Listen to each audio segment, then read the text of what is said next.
Hello, y'all on YouTube. This is Rob with Rob's Nerdy Knives. Today we have part 2 of some unboxings. One of my channel members, Bill, allowed me to check out some knives. So yeah, let's get into number 2 here and see what we got.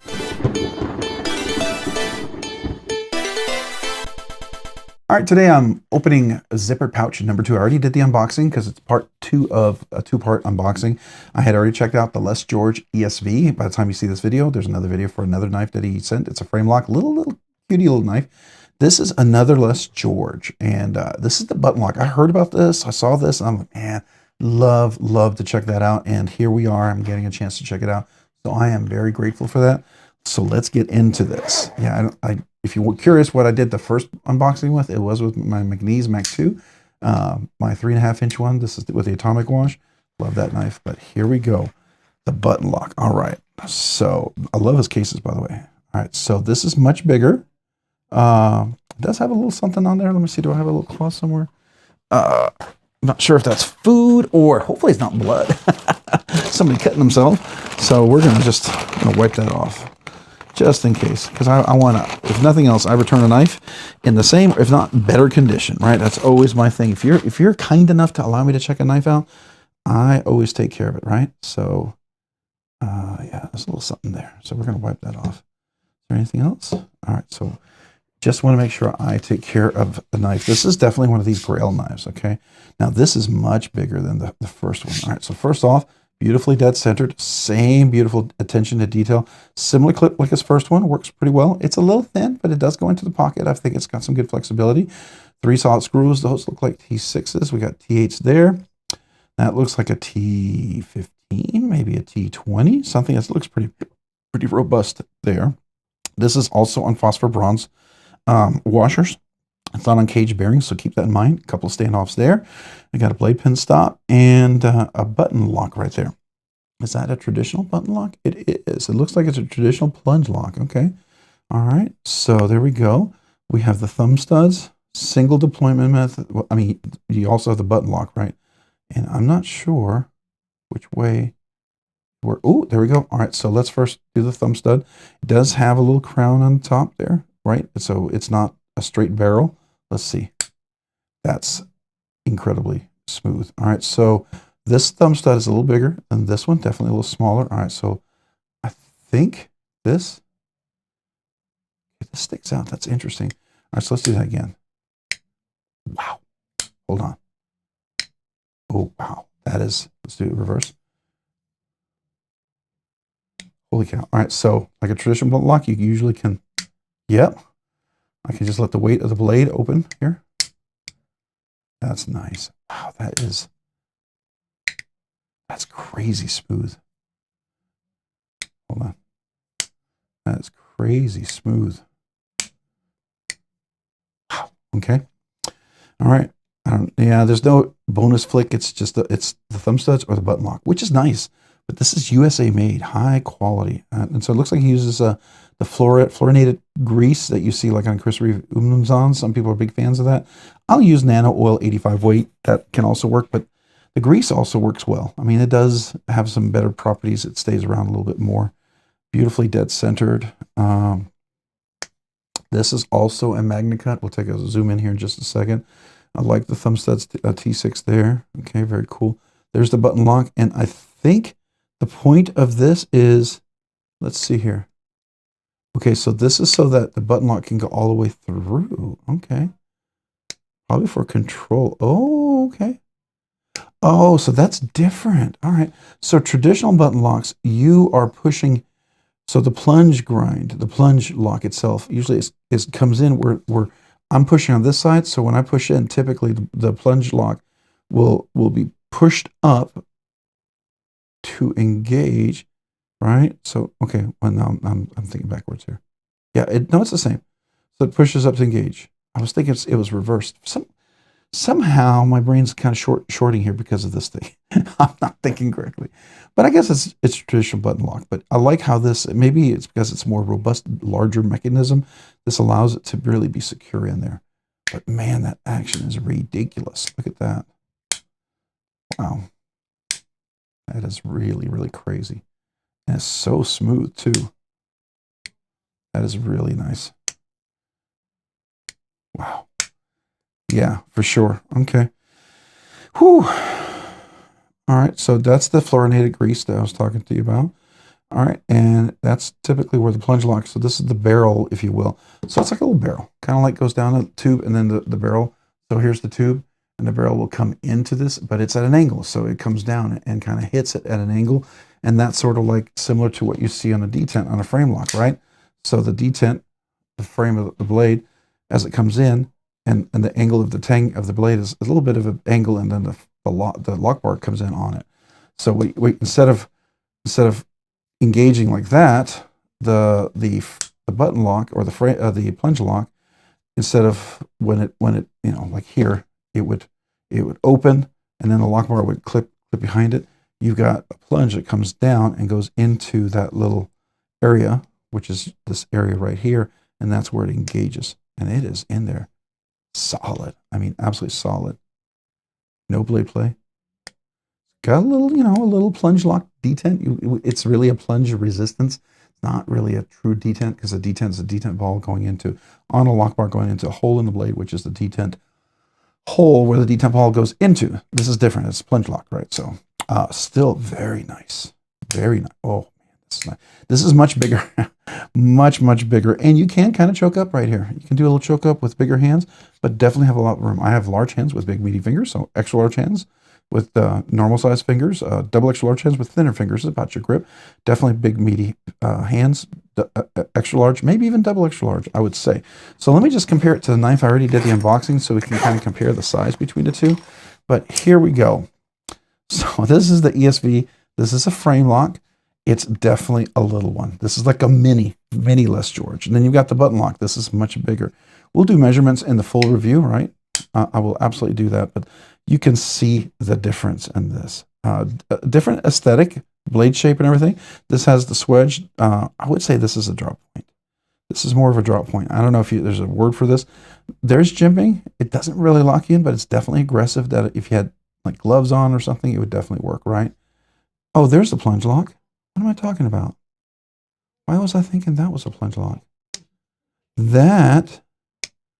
Okay, that's the lockout, and then, oh, wait. This is where when it's closed, and the ramp, the ball keeps it in place, but it still can be deployed, right? And then the plunge lock is a solid lock in place. Okay, I got you.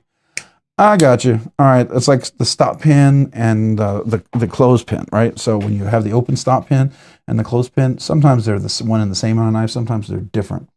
In this case, on this knife, there's one stop pin and close pin. So when it closes, that stop pin catches on the inside, and that's what keeps it from the blade hitting the standoffs, right? And then when I open it, that stop pin is now engaged. Let me show you. Here's the stop pin. It's now engaged in the back of the tang of the blade, and it's locked in place.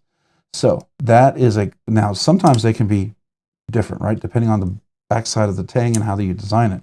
So that's the small version. Now here, you've got two sections. This is where it engages when it's closed, and then this is right here where it engages when it's open. So there you go. Very nice, really nice. I'm going to put this guy back. This is definitely a very fancy little knife for sure. Okay. Whew. All right. Well, let's do some zoom in and get like some looking at the knife. So here's that beautiful blade, typical Les George. You've got that kind of jimping and the flat back up there to get a good presentation. You got this beautiful thumb stud. It has a nice little chamfering on the top of it, which makes it comfortable. Not that full barrel, which I appreciate. It just not to dog on here, but look at the McNeese. He has these full barrels, so I was able to put my little 006 or 6 millimeter O-rings on there, and that makes it a little more comfortable. It gives me like a little comfort to get in there where I'm not just on the very edge of the barrel.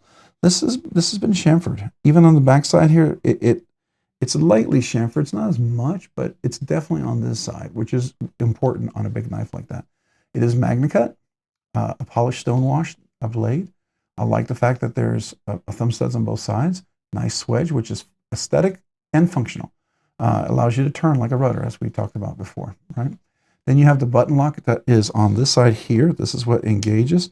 This is where the button lock comes out of, but doesn't move. This is part of the knife, right? And you've got a nice little cutaway in here where your thumb studs are. So when we close it, This is where your thumb studs, and if I allow this channel for me to feed it, it's a perfect opening, right? Likewise, on the back side, if I use this right here, it is perfect feeding of the blade. So there you go. All right. Beautiful titanium thick slabs. There is actually some weight relief in this guy. Okay, good. There is some weight relief. So dead center is about right there. So I'm able to balance it right there. So weight relief on the inside, beautifully chamfered all the way around. Clip a little longer. Does have a nice little flip here. Goes in. It's a little thin. Wish it was just a little deeper. Sometimes for thicker pants, jeans, you know, whatever. Beautifully chamfered all the way around. No sharp edges anywhere. Love the captive pivot right there. Even up here where it could be sharp, that's nice and softened. That's a nice touch. It is a reversible left and right hand tip up carry. So that's cool. Yeah, really cool. Couple of standoffs back there to kind of give it balance. Yeah, that's really, really nice. I think it's really cool. Let's do a little money shot, the thumbnail here. So here is the Les George button lock. That is really cool. Now, what did he call this? It's the best VECP button lock. So this is the VECP button lock. Again, I'm going to tell you, I don't know what VECP stands for, so feel free to comment down below. Probably will have it in the description. If not, if you guys know what VECP stands for, please note that. If I've already figured it out, I'll put a little, maybe I'll even post it up here. I don't know if I remember, may not, but very cool. Very nice little knife here. I think this is really, really cool. Let's look at the back with the clip, captive pivot. So the captive pivot is not on this side. That's kind of a bummer. You would think on the show side here, you would have maybe this captive pivot. I don't know if it can only go on one side. Maybe if he took it apart, he reversed it. I don't know. It must maybe only go on one side. I don't know. I know anytime I switch the pivots, which I've done recently on my Cypress, people notice that and they make a comment about it. And I fixed that, by the way. I moved the pivot back to the correct side. I think it's cool. I think it's cool. Here we have the standoffs right here. That beautiful view. There you have the button locks. The button lock itself, and the blade inside the tang where it goes around, and that's where it locks in right there when it's closed. It's not a lock, it just holds it so it has a little resistance when you open. So it's enough that I can break the plunge lock close position. All right, it's not locked and closed. Now, it's locked and open. It's not going to break that. You have to press the button. Now, the cool thing about these I'm kind of bad at this. VECP is that button lock. I mean, that's a huge, huge chunk of steel. I mean, it is locked in there. It's like hard use. This would be, if I was to say, you know, my Sonora, I think I could probably do really hard use. My Magnacut, Mordax is another fantastic one.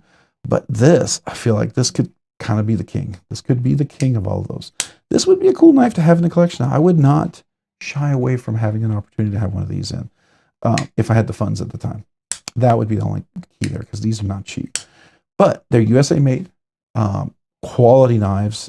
I rank them definitely up there with Spartan knives, Hinderers, Chris Reeve knives, Sonora recently, right? McNeese.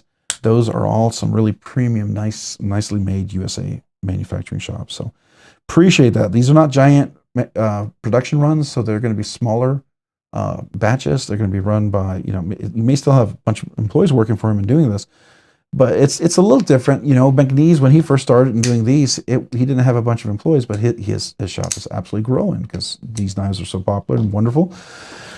Likewise with the Les George, you know, he's not making a ton because every time they drop, they sell out hotcakes. They're gone. They're gone. If you see one, you're able to buy it. If you don't buy it, by the time you say, well, should I buy that? It's already too late. If you see it, just buy it. Just buy it. If you're even thinking about it, just buy it. Good thing about something like this, usually when it resells, the retail is usually what you paid for. Sometimes more. I know my Chris Reeve Umnumzon that I had, I sold for what I paid for it, plus the clip and then the shipping to the person. And it turns out I totally underlisted it. I could have listed it for a lot more and gotten it, because after it was all said and done, people offered me $100, $200, $300 more. I don't know if the Umnumzon's still the same. It was the Wilson Combat version with the milling and the Tonto blade with the hollow grind. So I don't know if that's a special. It used to be a very special. Maybe it's not anymore. But this falls into that for sure. Very, very nice knife. I like it. I like it. Hey, if any of you guys own one of these, let me know what your thoughts are on it. Anything you like or don't like about it? Do you use it? Is it a hard use knife for you? Do you feel comfortable hard using it? I mean, I'm curious. You know, it's a button lock. Sometimes I've never a big fan of button locks for any sort of hard use because I think button locks by definition can fail. There's a spring in there. That tang, the way into the plunge goes, if it vibrates enough, sooner or later it's going to give, right? So I'm still very cognizant of that.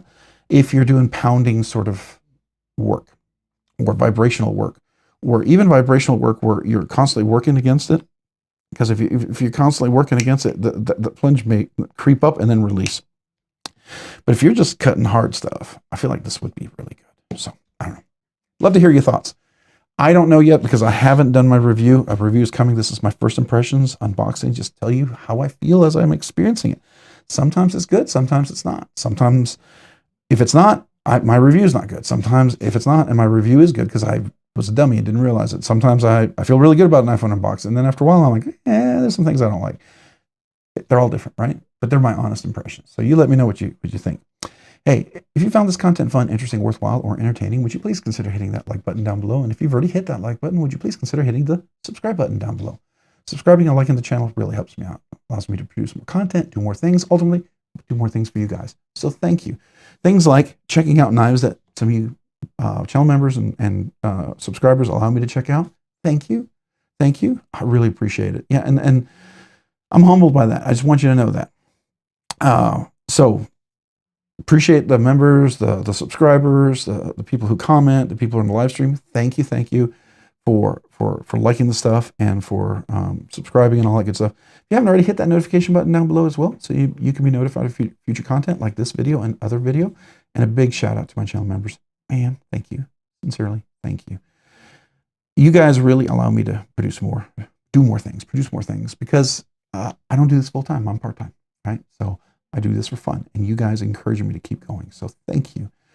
I want you to know that. I'm very, very appreciative of that. The other thing is you also allow me to do things more sooner, more quickly than I ever thought I would be able to do. Like check out knives like this. If it wasn't for you members, I couldn't afford the shipping. You know, checking out this one and the little mini frame lock, they're gonna be expensive to ship back. I've got to insure these. So these got to be like $400, $500, $600 a piece. So, you know, I'm insuring probably close to $1,000 to ship this back, if not more. Right? So that's going to be, that's expensive. It's not cheap. I mean, we're in just one box to ship is like 60, 70, 80 bucks, right? So there you go. So you members allow me to do that. And I just want you to know how appreciative and grateful I am for that, right? As you're being generous to me, I want to be generous back to you. So I do two things. Do a once a month members giveaway.